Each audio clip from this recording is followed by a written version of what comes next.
Good afternoon, Bitcoiners. I hope you're doing well. Whoops, I gotta close the audio. We don't want the reverb. I'm here for the chat, not the audio of myself delayed. We don't want that. We just want your chat. We gotta interact.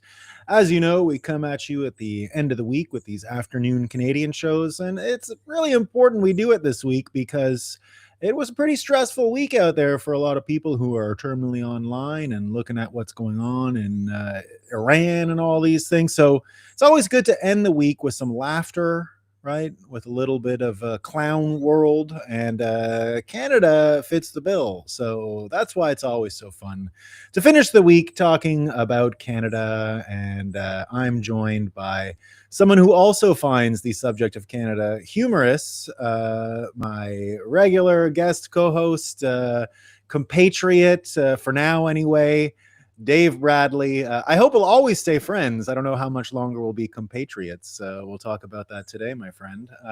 Dave Bradley. I think we get you residency. We want it. We want it big time.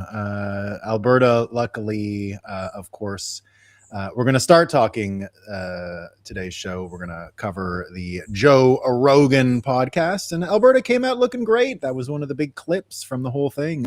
Joe Rogan talking about how wonderful Alberta is.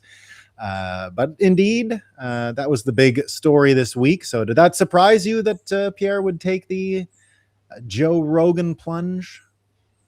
I mean, it's kind of a desperate move at this point. I think he's kind of fallen off in terms of, most people who are on the side of freedom no longer are looking to him as their savior at this point. Mm-hmm. I think, the big question was like, okay, you're going to go on the biggest podcast in the world. That's great. Like, why didn't you do that during the election? Yeah, that's where a lot of the comments are. And sometimes, well, we'll get into it, but here was the announcement. It did get a lot of tongues wagging. So attention is good, right? So let's not deny him the attention factor, getting and doing things like this that bring a focus to what you're doing and bring attention. Attention is the beginning of persuasion. So from, that point, it's an A+ for Pierre getting on the biggest podcast in the world. Here we see he had the weight that he brought. That's also pretty good visuals. The Canadian weight that he brought with him, and that's I think one of the things that really did get people excited about Pierre was that he did become really physically fit and sort of ditched the old let's call it GOP conservative kind of stick in the mud glasses policy wonk type of characterization that I think a lot of people would have given him for a long time, and showed that he was a lot more than that. And I think that they were able to discuss some of those physical fitness questions on the show and all that. So he, from the first frame, the first we heard about it the day before the podcast released, this all looked great. So did you have expectations when you saw this that maybe there would be something there? Yeah, I mean, it's the number one question facing Canada, and he's still attempting to contend for the future leadership of Canada. So it makes sense that it would come up. The whole thing felt a little bit forced to me. Like I felt like he had just gone through a 12-hour crash course to learn everything he could about MMA to look cool on the show.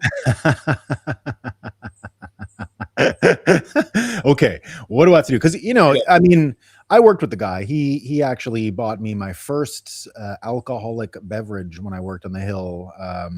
We're a similar age, so it wasn't like he had just been elected. He was coming off his first general election win. He was actually elected in a by-election, and not a by-election, pardon me. I think he was first elected in the 2004 minority parliament, which brought Paul Martin to power, if I'm not mistaken. But I met him in 2006. I had a lot of friends who sort of grew up with the guy, so he was always a talented fella. A lot of people spoke well of him from the beginning. Always treated me well, always had interesting conversations. He actually gave me a lot of the money that I used in my campaign. He had a very wealthy campaign treasury and donated to my campaign substantially in 2011, to which I am always grateful. Wish I would have bought Bitcoin with that money instead of running. How many times I've wished I would have just been mining Bitcoin out of my campaign office in 2011. Well, what are you going to do?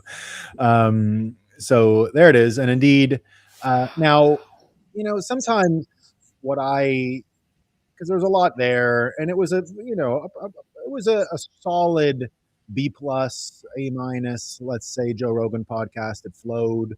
They had okay chemistry, I would say. Um, but what I noticed was the things that didn't get brought up and what was lacking, what was not there. And I saw a guy who I spent a lot of time with in those days, my former law school colleague, Viva Fry, had his take on it. Now, you got to remember, Viva Fry comes from the Canada People's Party, so he is ostensibly opposed to the Conservative Party. They would be the more MAGA version of Canadian politics, which is not exactly the Canadian Conservative Party. And he said the following: I just finished Rogan's interview with Oliver. 2 hours and 15 minutes, and not one mention of the ostriches, not one mention of the Ottawa trucker protests, not one mention of the conversion therapy ban. And I will be doing an interview or podcast on it shortly. And what was missing from it, indeed, was these elements, right? And I would even say in a lot of the clips you're seeing online, it's sort of Joe Rogan moving the conversation along. It's Joe Rogan's opinions that really got clipped and turned into, I guess, viral quotes. But indeed, I didn't see anything in there that would, these are kind of the hot button issues that created the divisions within Canadian right-wing, conservative, populist politics, however you want to divide it, not liberal politics. Indeed, there was really nothing there for that stuff. And I think a lot of people were going into that looking for, now these are the already persuaded, right? So these are the people who are already more of the conservative line, but they wanted, and that's really where the fight is, right? Like in American politics, I don't see the fight between Republicans and Democrats anymore. You can't really enter the frame of reality with the Democrats. They don't even care if Mom Donnie's wife is saying the N-word, and that's all fine, because the minute you treat it as real, you're caught up in it. The real fight right now is amongst conservatives in the United States and MAGA, as well as in Canada. There's a division amongst these folks that aren't caught by the legacy media. So persuasion has to be done, I think, within that part of the Canadian population that is moving away from the Conservative Party and towards something like Alberta separation, People's Party, extreme MAGA type stuff. So I didn't see anything persuasive there. Yeah, I mean, I think there's a growing group of people who really no longer look to the Conservative Party of Canada as a beacon of hope for the values of freedom, essentially. And there was a lot of people who were following along with Poilievre, and it's become clear that one of two things has happened. Either he's been controlled opposition all along, which is certainly possible and would explain, decisions like not going on Joe Rogan. That seems like a deliberate way to throw the election. So it could be that, or it could be just that the political class has captured him so much and, convinced him that he must play the political games in order to achieve power, and only then can he actually do the things that he's been promising to do. But that group that has been looking for freedom, the group that's been growing, I'd say probably 30 to 40% of the population now in most of North America. These people mostly started waking up with COVID, and the prevailing sentiment is like, leave us alone, like get out of our way, government. Like we don't need this parasite breathing down our necks and killing our ostriches. And that's Churches. that's kind of where we're at. And I think the relevancy of limp-wristed conservatives like Pierre Poilievre is coming to an end. And what I found, I don't know about jarring, but when he was asked to address the 51st state stuff, and he said Trump has to knock that shit off, even the way he swore, you see people doing that a lot now. They're sort of, because Trump is good at swearing in politics, and you get a lot of people like, hey, maybe we should swear now, and we're on a podcast, and maybe we got to swear. And the way I always thought of that is like, okay, like if we mess up our hair and speak German, we're going to be like Einstein, You're kind of missing the point here. It wasn't the hair and the German accent. There was something else going on that made Einstein. And I just found that to be very unpersuasive. Knock that shit off. I mean, knock this is for the whole continent. It's not knock that shit off like it's a kid's game. I think Trump is serious about this stuff. I have from day one. And to just say, oh, knock it off, we're never going to join, it really didn't hit the issues. Like, I didn't hear him talk about equalization. I didn't hear him say anything that would persuade an Albertan separatist to not want to separate. I didn't hear anything. Yeah, he didn't make a case whatsoever for a Not even reason we should want to stay in the country. Yeah. And I don't think I heard him treat it as potentially real with a contingency. It was just knock that shit off. It's absurd. And that, to me, when you're given this audience, when you're given this opportunity to persuade people, you do have, I think, somewhere between 30 and 40% of Albertans now who are dead set on this as their only path. And I think that they, probably half of those 30 to 40% can still be persuaded to stay within Canada. I think there's still a lot of avenues to persuade those people. I didn't even hear an attempt at it. I didn't even hear an acknowledgement of the reality that this is happening. So speaking of ostriches, that's what I saw. Yeah, absolutely. It's the increasingly unsuccessful tactic of the political class, and that's why I say maybe he's been captured by the political class and convinced that all their games are the way to achieve power. But it's becoming increasingly clear that this strategy of just bury your head in the sand and ignore the political reality and pretend that it's not going to be real, just treat it as not real and it will become not real. That strategy has obviously not been working ever since 2016 with Trump. And I think he went one step further with this quote here. This is the fella who's leading the Ontario Separatist Party, because the Ontario Separatist Party is way more, let's say, anti-immigration specifically than it is anti-Ottawa, than it is, because it is an interesting thing that this has developed. I know you've had a good laugh at it because there's something funny about it, but still, when you hear, and because I started following this fella Daniel Tyree at that moment, and you get a sense and you finally understand what the Ontarians mean, because they're in probably the thickest saturation of this Canadian multiculturalism scheme that's going on. And here he's observing Paul Laverne. I'll play the video just so we can all hear it. I don't think this addressed any of those rampant runaway immigration questions or the unbelievable increase in the Canadian population. I mean, it is staggering what's happened. That's so Canadian. Yeah. But the great thing about Canada is we've always sorted our shit out peacefully. Like the Protestants and Catholics tore each other's eyeballs out in Europe for like hundreds of years, and then we came to Canada and just got along. And that's the great thing about Canada is like you can come, Muslims and Jews, Christians, Protestants and Catholics, Hindus and Sikhs. They come to Canada and they just get along. They live on the same streets. Eventually, we all start intermarrying, and it's a great thing about Canada.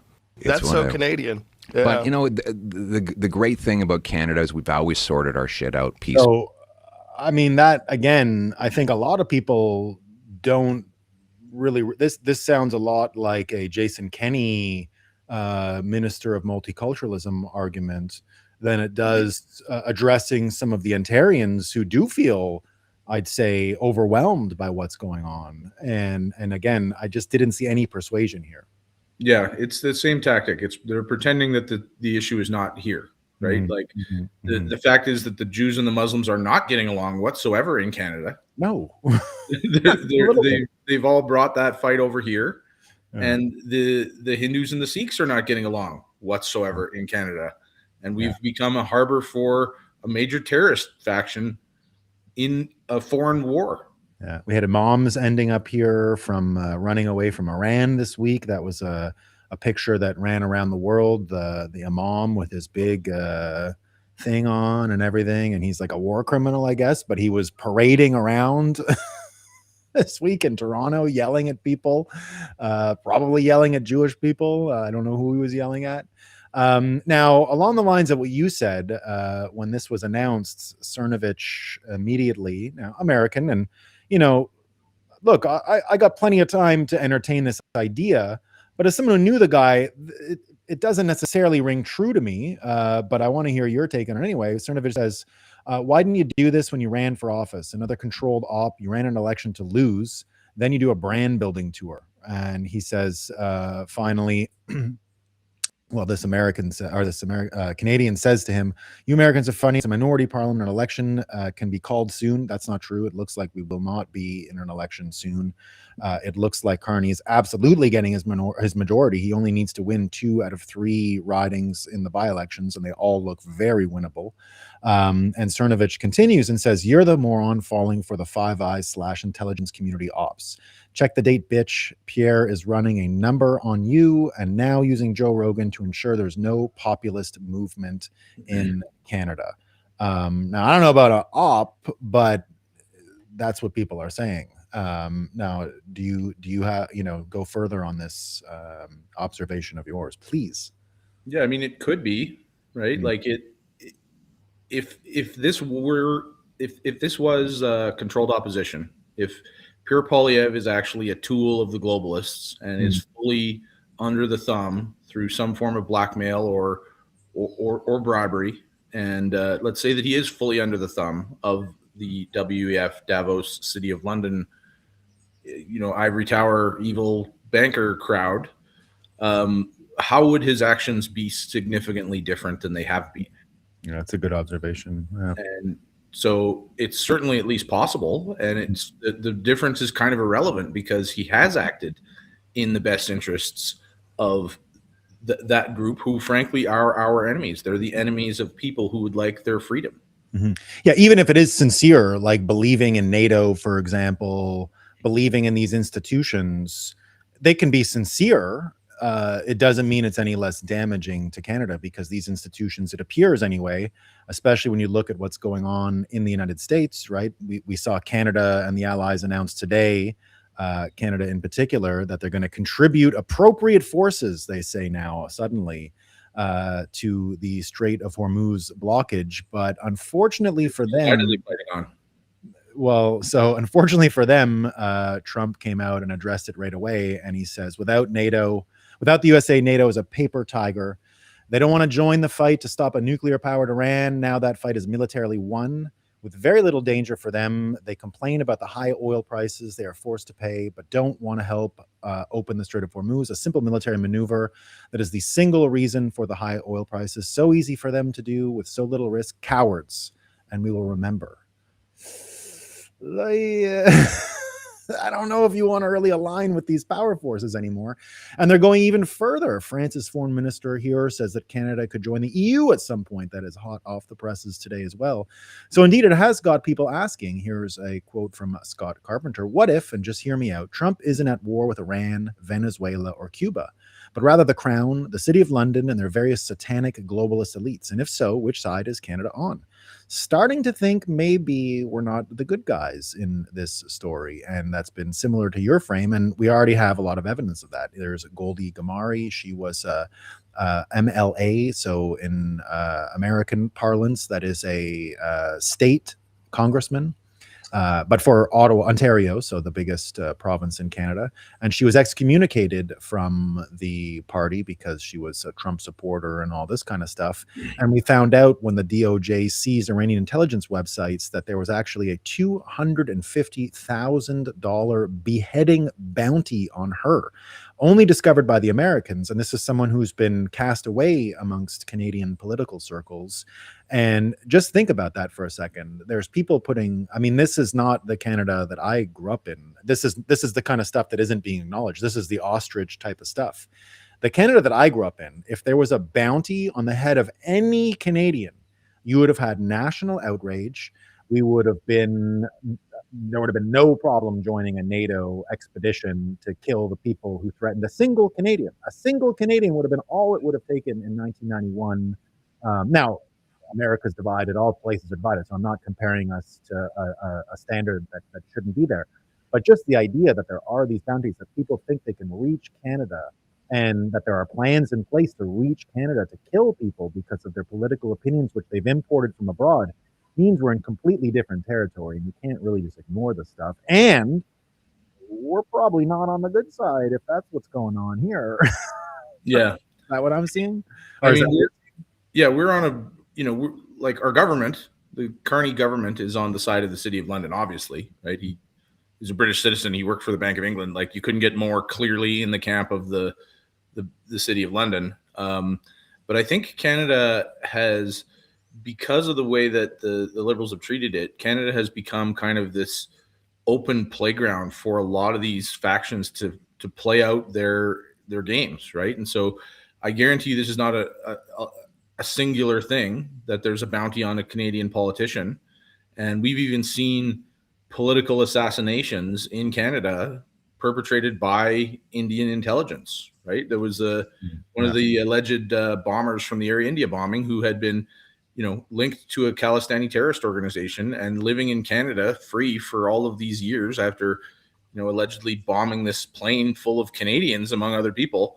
And they killed him in Surrey on Canadian soil. And so there's no fear from any international power of the response that Canada might have. We have Chinese police stations throughout Canada. We have very significant operations from organized crime and foreign intelligence agencies all throughout our country. And the reason that they're here is because the Liberals have invited them in. Mm-hmm. And what I've seen, the only like success stories we've heard about for anti-terrorism are the kind of like they had in the United States with the Michigan Governor Whitmer and the fake go get some half-retarded people and get them to pretend to behead the governor. The Toronto 11, I think, were exactly that. I don't think they were competent terrorists. It looks like, if you look back and review that case from what we know now about how this stuff works, it looks like Canada was just doing the typical British religious extremism, and they were really like half of the terrorist movement, provoking these people to do these things and then saying, oh, we caught some terrorists, when these guys would have never come up with the idea on their own. They were clearly low IQ and were clearly led astray by our own forces. And that you mentioned the British connection. Ominous things happening immediately in Canada after Bill C2 passes. It looks like we're doing the British thing now. This was the thing everyone laughed at about England when they go and arrest people for their social media posts. And of course, it starts immediately upon the passage of the legislation this week. We now have that thing where police come to your door and they say, oh, you tweeted something about the prime minister. So now that's our world. We got this fella here. I don't know where he was born, maybe Canada, but we got. Well, there's some allegations that you've made some online posts to the Prime Minister of Canada. Do you have anything to say about that? Can you be more specific? What post? What I specifically said? Do you have a screenshot? Yeah, old lady, you specifically said, and you made it online. Specifically? Because, I mean, he's a Zionist scumbag, and he's not my prime minister, so... Okay. But really, you're going to come to my door, and you're worried that I'm going to do something? Do I seriously look like a threat to you? So that's why we came to talk, right? Yes. So those threats are made... You know what? You guys should be busy taking care of actual real crime than standing here harassing me over fucking shit I say online. I understand, but... Okay, don't be wasting tax dollars doing this bullshit. Nicole, if such behavior continues... If there is what are you going to do? Put me in jail because I don't like our prime minister? No, but if you made some threats that are concerning... What kind of threats did I make? You still haven't shown me what I said. You're talking over me, man. I'm trying to explain to you what the threats Show me are. what I said. So if those threats are continuing... Show me what I said. Right? You could be arrested and charged. Just want to let you know. Communist Canada, how do you like working for that? Are you proud of yourself? Do you go back home and look at your family in the mirror and say, this is what you do for a living? You harass people for what they say online because I don't like our stupid prime minister and he's a Zionist scumbag? You can have your opinion. You cannot. Whatever. So I don't have to discuss anymore with this. So listen, excuse me, don't touch my door. That's what I'm letting you know. So if don't touch my door. We will put a report in, it's documented. If such behavior continues, Blah, blah, blah, blah, blah. I will say whatever the fuck I want about our prime minister. You can't stop my speech. Sorry. Yeah, exactly. Be threatening. That's all I'm asking. What you say is threatening, I say is just words. Okay. Have a nice day. Goodbye now. Bye now. Well, there's some. So, I mean, right on cue. Like, if you're a Hollywood writer writing a movie about the end of Canada, I don't think you can be more on the nose. I mean, I think it's almost fake because of how on the nose it is. I didn't believe it at first. I was like, okay, the bill passes for social media scanning, and I don't even think it's royal assent yet. I don't even think it's law. The bill just passed. I don't think it's received. It's not. In if you're American, the president has to sign off on your bills. We consolidate that into royal passage. Royal assent is what we say in Canada. It's just a signed thing like the president too. They can veto it at the last minute if they feel like, but it's like what the king used to do, and we have a governor general and blah blah blah. They rarely ever don't sign it. So it's a matter of time before it's law, but here it is being enacted immediately. I mean, we were laughing to the whole thing, but it's hardly funny. This is happening now. You might get it after this show. I mean, for real. Yeah. The thing that was funny is that lady. That lady's awesome. I'm gonna be friends with her. Canadian accents. That's some real Canada. That's the Canada that's getting wiped out, right? Yeah, she just ripped them, and they deserve it. They deserve it. Yeah, they deserve it. You love it. Hopefully, we keep that spirit going. You don't want to see that gone. And I will say, Doug Ford, in his defense, did some of that this week with the Castle laws. He said, "I wish he'd have shot him twice, and we're not going to prosecute," and blah blah blah. So. Some good signs, I suppose, but exactly that. I mean, and this is why we bring it back to this framework of we're fighting this Iranian thing, and it's London, and this is what it takes. This is what's going on in the United States, and the great Bitcoiner Preston Byrne, who's been 4chan's lawyer. They tried to fine 4chan again with this Ofcom, which is basically their censorship thing. And he says, as has been explained to your agency ad nauseum, the United Kingdom lost the American Revolutionary War. We are not in the mood to discuss the matter further and have not been in the mood for 250 years. Maybe you could just stop sending Americans stupid letters and acknowledge the sovereignty of the United States. But of course, Canada did not fight this war and would probably allow all this Ofcom stuff in.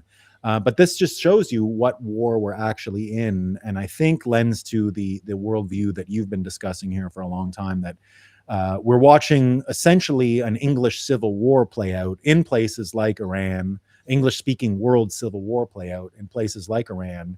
And, people are taking sides of various factions here, but it looks like Japan is certainly on the side of America, Saudi Arabia, Israel, Korea, some could even say Russia and China. I saw yesterday that despite all the good news with Trump and the Japanese prime minister visiting yesterday, just before her trip there, she informed the president that she'd be buying Russian oil from the Chinese in yuan. So, and I didn't hear a word about that from Trump yesterday, nor did she have to go back on it. She was able to criticize Trump and everything, yet walk away as clearly allies and partners.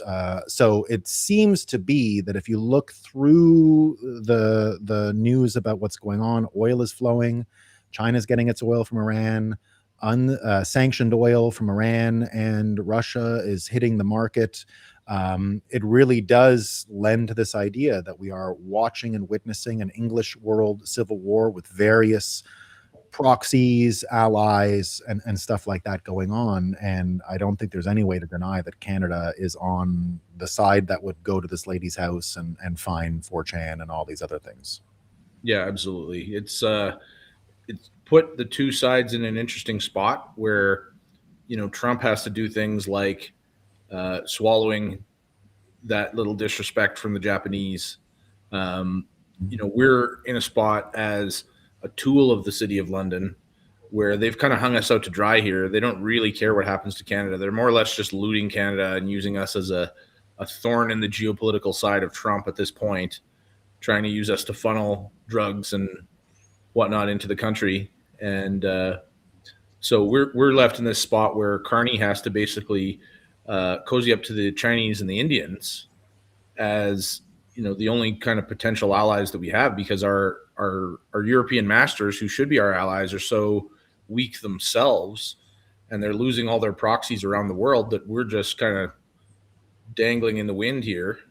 And as Carney bleeds the last of Canada dry, so that's we're kind of like stuck in the middle of the struggle, and that's why the time of Canada is over, because they're nobody really is moving in the direction of keeping it together. Even Carney and Poilievre are really not making moves that would be realistic to keep Canada together. Yeah, that's again what I'm not seeing is any, what I didn't see from the Joe Rogan interview was exactly that.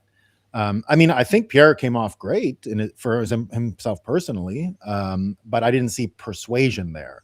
I didn't see him moving those Canadians that he needs to consolidate, to recapture the zeitgeist, to keep the country together. I just didn't see that. Now, there was interesting things we saw. We saw Joe Rogan complimenting your beautiful province. We'll play that. You should come out to the prairies too. Go to the Calgary Stampede. I've heard that's awesome. Oh, it's amazing. I've been to Edmonton. I've been to Alberta. Yeah, I performed in Edmonton a few times, and I've hunted in Alberta. Where? Well, my friends John and Jen Rivet, they have a guide. I mean, they guide people up in northern Alberta. It's all like black bear hunting. Yeah. So it's like there's a lot of great hunting. I don't hunt myself, but there's a ton of great hunting and a lot of hunters. I don't hunt myself. I'm something of a hunter myself, thank you. And Danielle Smith invites him. Indeed, Joe Rogan is 100% correct. Alberta is a truly amazing place with some incredibly hardworking people. And to my friend Pierre Polifer's point, Mr. Rogan, consider this your official invitation to come back to Alberta this summer and visit the greatest outdoor show on earth, the Calgary Stampede, which is just around the time of your show, the Bitcoin Rodeo, which will be June 28th, 29th, 27th, 28th? 25th, 26th. 25th, 26th June. Can't wait, man. I'm excited. So now going back to the oil question and the persuasiveness around it, Carney was asked several times this week about oil and Canadian oil reserves, particularly as the global supplies are threatened by the war. We saw him here say that Canada doesn't need to have oil reserves because Canada is an oil exporting country. He starts going on that we don't need them and that we got so much. And so people were finally questioning him. It was the first time you saw the CBC and other legacy media outlets actually losing patience with him this week around this question, when they were saying, like, what do you mean by you're increasing the output of the country to help in the with supply questions for oil so the price doesn't skyrocket? And he says, we're going to pump more. And people are like, well, wait a minute. Like, why didn't you pump more before? Are you missing capacity? And they're like, no, we're at full capacity. So do we have reserves in the ground? Well, the oil's in the ground. So what was your take on all this? Just the oil literacy question, because I think that's where a lot of the people in the oil patch had a good time this week, just listening to bureaucrats trying to explain extraction because they were asked to, because announcements were made about extraction, but none of it makes sense. Like, I mean, the obvious difference is, we do have an absolutely enormous amount of oil in the ground, but we have limits to the infrastructure built to support the extraction of that oil. And that's been one of our major complaints, is that we just, we would like to extract and sell a lot more of this oil. And so this comes down to the question of, what a strategic reserve is for. And, the obvious, there's kind of two things that it can be for. And one is that, we need our own oil. We need to produce fuel. We need to keep ourselves alive in the winter in the Arctic climate. So we do need our own oil supplies for our own use. But then, the other way that these oil reserves get used is to sort of affect the market, right? And say, we're going to, we think the price is too high. We're going to sell some of our reserves and try to A, get the price down, but B, capitalize on this high price. And so those are kind of the reasonable reasons that you would need a reserve. And the fact is that you can't just significantly ramp up the production of the oil that's already being produced without building all these infrastructure things to support that. Our pipelines are near capacity. Our capacity to pull this stuff out of the ground is really kind of capped by the fact that we haven't been an investable jurisdiction for the last decade. And so the oil's there, but like things are going to have to change if we need to get more of it. And this was the first time the government had ever been called on their energy industry literacy, let's say, or their oil industry literacy. I don't think it connected with Canadians, but just watching them twist in the wind for a couple of days anyway was, I guess, funny, if it wasn't so sad and pathetic. Because it's tough stuff, indeed. Now, there was also good news. We saw this week in Quebec, my home state, the first ever Bitcoin home was unveiled. So it's a prototype, and it'll have heating systems and everything that are all calibrated with their miners, and you can buy it with Bitcoin, and pretty interesting innovation in Quebec. So again, you know, because of the nature of state failure in Canada, there are some innovations that can happen, and Bitcoiners have been at the forefront of innovation in Canada for many years, and this might be just another iteration of that. So, did you notice this story? Have you met Daniel before? No, I haven't. Not that I can remember anyway, but yeah, I mean, it's a cool idea. It makes sense in a place where you've got your electricity subsidized. Yeah. So Yeah. Thanks, Alberta.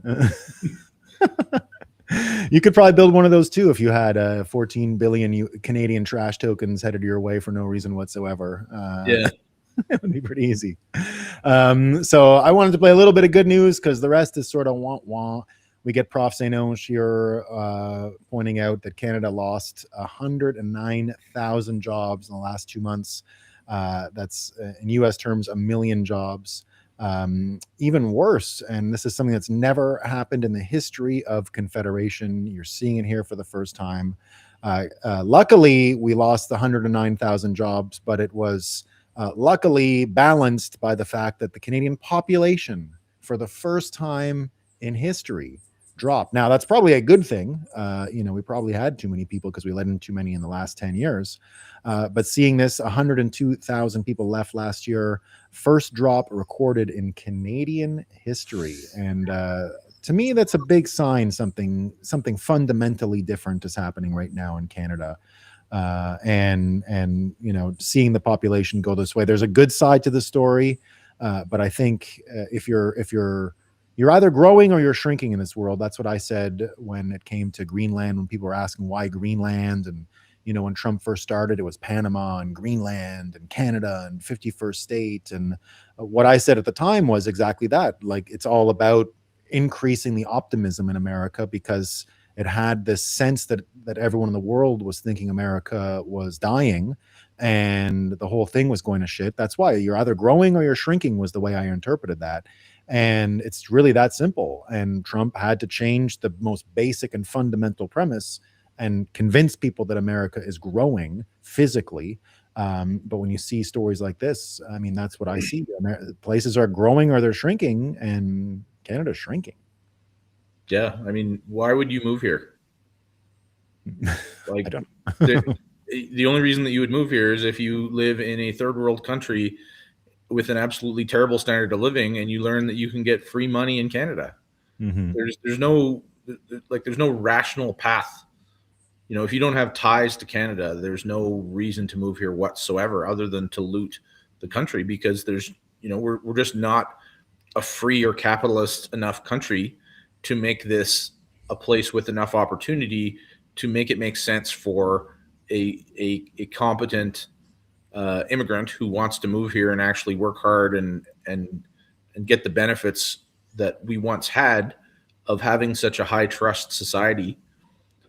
You know, there's no reason to do that. You'd go to Dubai, you'd go to the United States, Mm-hmm. you'd go to Central America, and all of those places you can have more of a free life and more of an open economy. You can grow a business, raise a family.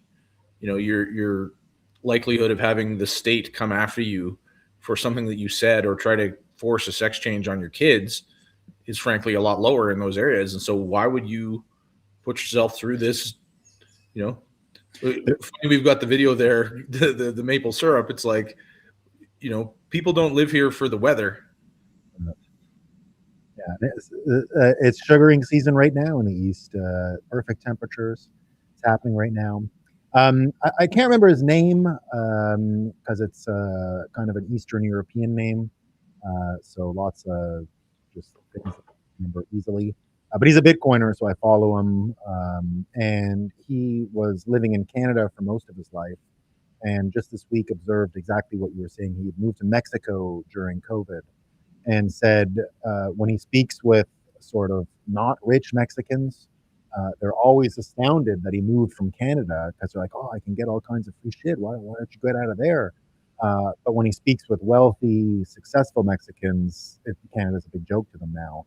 And he says that was the biggest change he's seen in the 5 or 6 years that he's been a Canadian refugee to Mexico, was that when he first arrived, everybody, the wealthy Mexicans and the poor Mexicans, said, Canada is the greatest country in the world. Wow.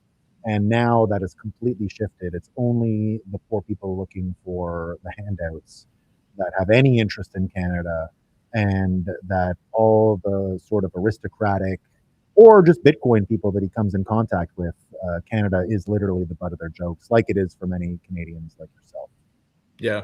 I heard a story from a friend today, a guy working for him, white European immigrant living in rural Ontario, and just had his work permit renewal denied.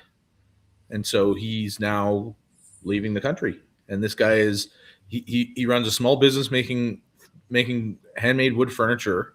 Mm-hmm. And he's like a very high level software engineer. Mm-hmm. And we got to get those numbers down so his permit's not being well, Quebec, Quebec being Quebec, they went so hard 2 years ago because they hate this immigration stuff more than anyone in the country by far. It's more than anything, it's the reason why separation is so heavy in Quebec. Quebec thought they had control of immigration. They thought they had won that as a concession with the failed constitutional talks in the 80s. That was the only real substantive change to the Constitution that came about, was Quebec was given co-ownership for its own immigration. But there were still federal streams, in particular education, higher education, university visas.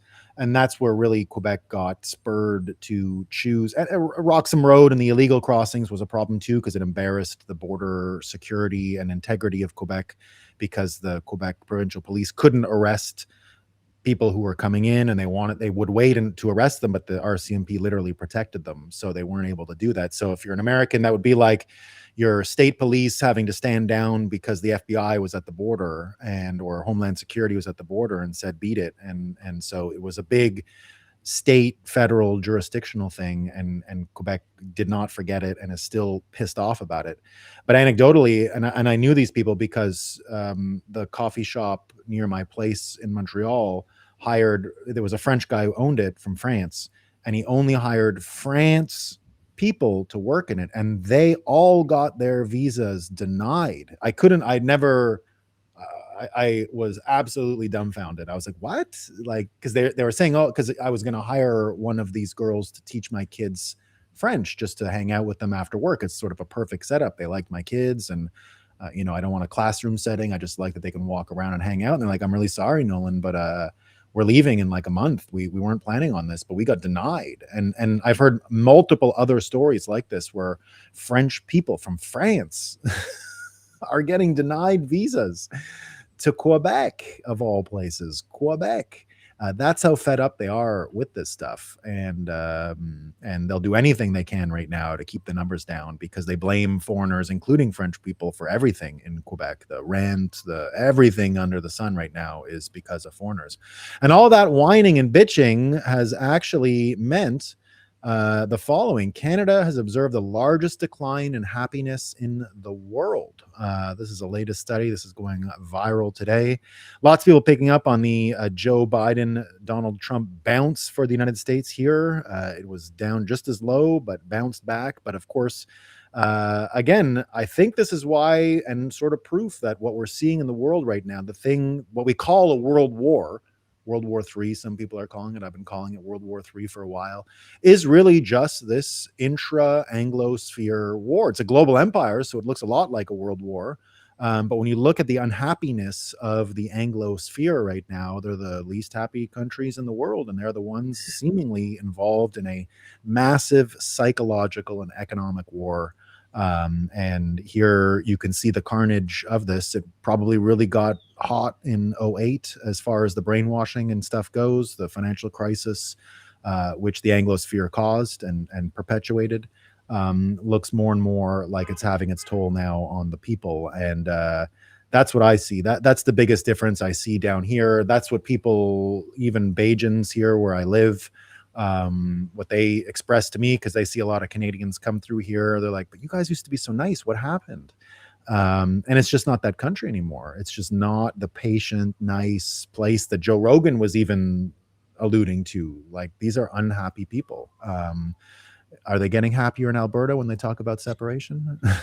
Well, not yet, but I mean, this is the reason that the Overton window is shifting, right? And it's the reason why there are so many normies that are on board with the Alberta independence movement, is because like shit has just become untenably bad for a very large number of people who have all been sort of like following along and playing by the rules of the system that they were told to follow, right? So this is a massive swath of people, you know, under 50 that have been just sort of left out of the economy and are, you know, really living the you'll own nothing and you'll be happy, but it turns out they're not being happy.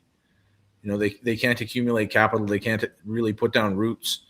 They're not starting families. They're really just, you know, they're at the end of the looting phase of this particular iteration of collectivism, and more and more people have had enough, and more people are seeing that this class, this political class, and these parasites from both Ottawa and the City of London are not necessary for us to have a functioning society. We do not need their help. We do not need them to control us. We don't need them to babysit us.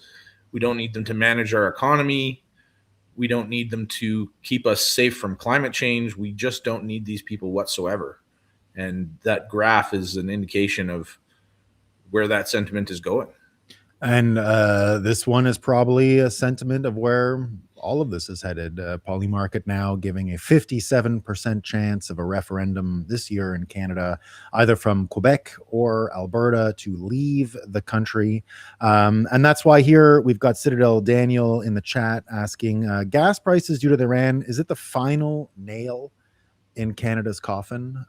Can Canada survive this gas war? Is this what's going to actually melt, you know, just exposing, like I said, the lack of energy industry, oil industry literacy, the posturing, and the nakedness that Canadians are going to have to go through this. You know, we had Trudeau say there is no economic case for LNG. It's literally the most valuable commodity in the world, especially after the fires this week on Wednesday, where we had that severe escalation of the Iranian war for a day that things looked really bad when they were starting to light each other's oil fields on fire, natural gas fields. Those things are not the same as Spindletop and just put a straw in the ground. These are some of the most sophisticated extraction complexes in the world, costing billions of dollars and years to construct, getting torched. You know, 25% of it, I guess, is gone,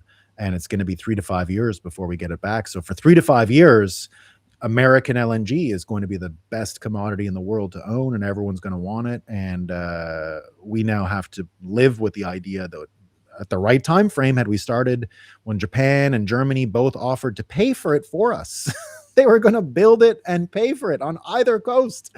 We were going to get a New Brunswick one and a Pacific one at no cost. I got to reiterate, at no cost. The two greatest engineering countries in the history of the world, the Germans and the Japanese, were going to come and build it for us and then pay us in perpetuity. And we said, you know what? It's a stupid idea. Yeah, the nice thing, I would say the nice thing about Canada is the sheer incompetence of the government, right? Yeah. And every time they open their mouths, every time they take a position on anything, they seem to convert more people to the side of freedom because they're just cartoonish. They're absurd. And it's completely wild to me how, blatantly they're selling out and have sold out our country. Hey, at least he's got the dates with Katy Perry now. At least he's got that. He got to virtue signal enough to do that. So, and apropos of all that, Trump is now taken to calling Carney this week governor's back. So it looks like the eye of Trump is now back on Carney. It's going to be hard for Carney to survive this because Carney looks as naked as anyone in this debate right now. And any predictions on the next week till I see you next on where things are headed? I don't know. I think like this whole Iran thing could go one of two ways. Like I think we discussed this a little bit last week in terms of what it's going to do to oil prices and what that's going to do to Canada. Mm-hmm. There's probably that graph of happiness is probably going to go up. If oil prices go up, at least in Alberta, we're going to have a little bit more money, but that doesn't mean that things are going to be a better situation. Mm-hmm. And at the same time, the people who have to pay for the gas and don't reap the benefits of it on the other side of the country, their happiness will probably be going down at a time when there's not a lot of leeway in the economy over there. Mm-hmm. I continue to predict you're going to get a total oil glut pretty soon. I think the amount of oil they're putting online. I mean, again, look, the truth is Americans don't give a flying fuck about this Iranian situation. It's it's like a European obsession. It's like the British and all the magazine readers and the newspaper readers and all these people watching the news constantly. You go, even the average American Democrat, the moms and the pops watching the soccer, they literally don't give a fuck. They don't care. That's the unfortunate thing for the rest of the world that I think it's hard for them to understand. And it's true about Canada too. It's hard for people to handle. It's not fair, but war and foreign affairs is literally a sport. It doesn't matter. There are no consequences in general to America, except for prices of oil. If the oil goes up, your political chances are torched. I don't think you have to run everything through a political calculus, but I'm quite certain Trump is doing so. And so I believe that's why there are no rules right now when it comes to oil. They're going to keep them low no matter what. They're going to pump, they're going to drill, they're going to do whatever it takes. Trump's entire destiny and his ability to not be impeached lie in cheap gas. That's it. That's all he's got going. And that's all you need, frankly. It's a powerful ally. And so I do predict a glut in oil. I don't know when it's going to start manifesting itself. I thought it was interesting. Would love to hear your take on this for the last point here of the week here on Roxham TV, the last point of the week. When I saw this, the war really starting to take shape and now that big bombs and everything happened, you actually see the way out now. That was kind of one of those shake the box moments. The Iranians hit back. Trump and Netanyahu got in the fight. And on the same day, weirdly, was it a coincidence? Nobody knows. On the same day, you had Jerome Powell say, actually, I'm not going to leave. You know what? I'm thinking maybe not. And now he says unless Warsh gets confirmed, if Warsh gets confirmed, he has to go. But Trump hasn't gotten a single confirmation from his Senate yet. They just refuse. They could go into recess. They won't do that either. He could go in recess and appoint everybody because they're in recess, but we haven't gotten that. So they are going to have to run confirmation hearings for Warsh.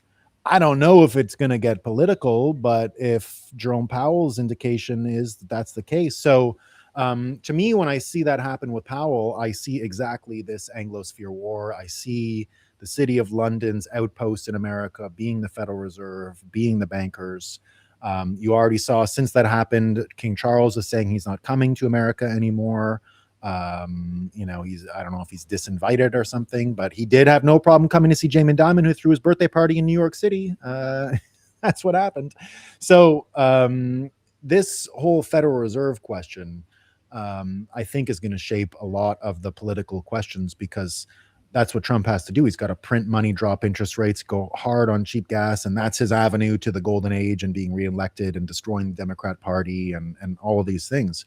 How much more trickery can Canada possibly conduct within this? Do you have any insight? Have you thought about that? Is there anything we, in Canada are going to do to continue to fuck over the American Revolution? Yeah, I mean, I feel like the Canada's attempts at fucking over Trump are kind of just spinning their wheels. Like, I don't know that anything's being accomplished there. I don't know that Canada is having any impact whatsoever in any way on the global political stage at this point. Like, is there anybody who cares about us other than the Indians and the Chinese are like, yeah, we'll take some of that. Other than that, like, we're kind of an afterthought, right? We're not really included in any global political discussions. The sort of economic war between Trump and Carney, like, at this point, is just a long, slow, steady decline sideways, where, anytime we hear something, it's usually Carney opens his mouth about something stupid and we get more tariffs. And that seems to be pretty much how the war has gone between Canada and the US on the economic front. And, it's like a complete disaster the perspective of Carney, right? All the things that he ran on, all the idea that he's going to be this tough guy that's going to stand up to Trump, like, he's folded every single time something's come up, and yet we're still in a terrible position. He's had to sell out what was left of our auto industry to the Chinese, just to cling to some semblance that there still is an economy left after his disastrous short reign. But we might get him sucking up to Trump again. That's always funny. It is. You're a consequential leader. You're the greatest leader. Yeah, I want to see Trump make him wear like a funny little hat in the press conference. Humiliation. Yeah, he should. Like a tiny little top hat about this big. It's like an American flag top hat. Or I wish you would just say, "Stop standing like Mr. Burns" or something. Yeah. Hey, Mr. Burns. Just humiliate him even more than he already has. It's like that the Canada's participation in the global political scene, let alone domestic American politics, is a very unimportant sideshow at this point. Yeah. Well, we love it. We hope he gets invited for some Trump theater. We'd love to see some Trump theater starring Mark Carney back in the Oval Office. Always funny. Breakup gang indeed. Citadel Daniel. Pierre says the right things about LNG. I'll give him that. Yeah, no, look, Pierre Pelliver is a very smart guy. There's no denying. He understands. He wouldn't sound so stupid about oil industry, technicalities, extraction, market. He wouldn't sound as retarded as Carney. That's for sure. He's not a stupid guy at all. Never confuse what I'm saying. When I criticize him, I'm criticizing him for lack of sincerity or genuineness. I want to see more genuineness from him, not criticizing his intelligence. And that ability to communicate and the willingness to say what everyone was thinking is what got him to the position that he's in. It's why he was leading the polls, right? It's why he was looking like he was going to take out Trudeau, because he was, coming and speaking to Canadians very frankly and directly, and he just kind of turned into more of a politician. And those answers that you mentioned about the 51st state and him trying to act like a tough guy, like, he has the capacity to deliver a very stern and professional rebuttal to that would make him look quite good to Canadians. He has the ability to do that, and instead he's just he's turning it in, like I said, into a sideshow. He's going on Rogan and ignoring the important issues and saying it's great that it's great that Canadians are so nice. It's great that we get along. No, you got to be tough with Quebec. You got to be tough with Quebec right now. You can't get away with it. Quebec can handle it. They're not babies, and who cares? They'll freak out about anything anyway. It's fine. Go back and study your Wellington. They knew all about the excitable French. They never changed. They'll get all excited. It doesn't matter. It's okay. Let them get excited. Just say it. That's what I loved about what's his name, Mr. Wonderful, when he ran and refused to speak French. Quebecers actually like that. That's how you get to them. You get them excited. You make your case. The Quebecers had absolutely no problem with Mr. Wonderful Kevin O'Leary when he was trying to run for prime minister, and he says, "You know what?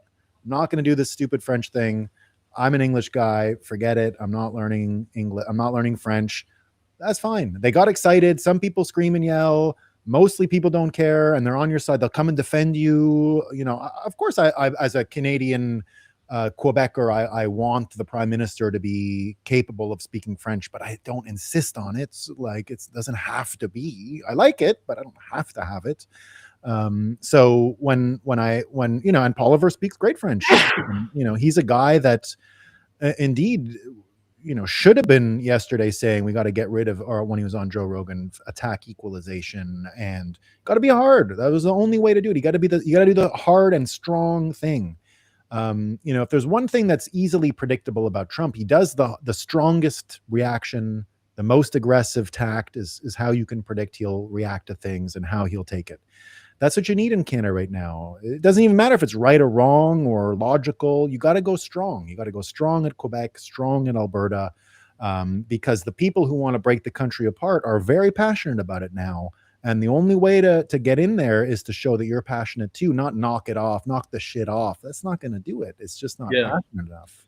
The path to saving Canada would be quite straightforward, honestly, right? Mm-hmm. You say we're going to renegotiate the transfer payments. Kill them, stop them. No one we're going to go. Just stop. Yeah, I mean, and obviously, I'd be in favor of stopping them. The bare minimum of a renegotiation would be either you include all of the energy industry or exclude all of the energy industry, so that Alberta and Quebec are on the same footing when it comes to how this stuff gets measured.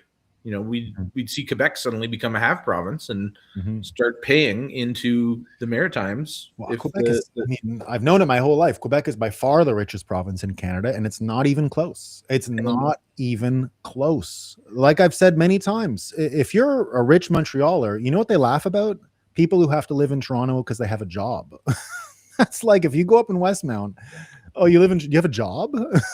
Yeah. That's what they'll ask you, you know, because no one who's got that kind of money is living in fucking Toronto. It's not happening. I mean, you can make a lot of money and live in Toronto. That's fine. But if you're sitting pretty in Canada, you're on some island, and then for 9 months of the year, you're in Montreal, and that's what's going on, you know? Yeah. Because it's beautiful. All right, my man. Well, I always love hanging out with you. We have lots of folks in the comments, but failed state. Yeah, failed state. Yeah, it is. It is indeed that. But we love it anyway. We love the failed state, right? That's part of it. There's no fiat apocalypse without failed state, guys. You know, and it'll be a badge of honor in the Bitcoin standard world that Canada was the first fiat failure.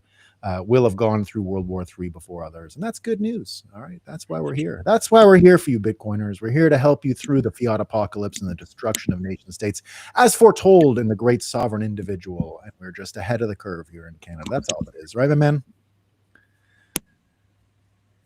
Yeah. All right, dude. Well, I'll see you next week for another All Out podcast, aka the Breakup Canada. Hopefully Brad makes it next week. He's too much vibe coding. He's all caught up with his AI. It's a rabbit hole. It is a rabbit hole. All right, Dave. I appreciate it, man. Peace. Yeah. And indeed, all you folks in the Roxham TV audience, thank you so much for your week of viewership. It's been a long week, big. This will go down, I think, as one of the remarkable weeks of World War III, the psychological and economic war that we all just lived through. So I appreciate everyone who tuned in this week. I appreciate everyone who's made it through all. You get a special prize if you made it through all of these episodes. Hosted a lot of content this week. I'll see you all on Monday morning, and I appreciate it. Take it easy. Peace.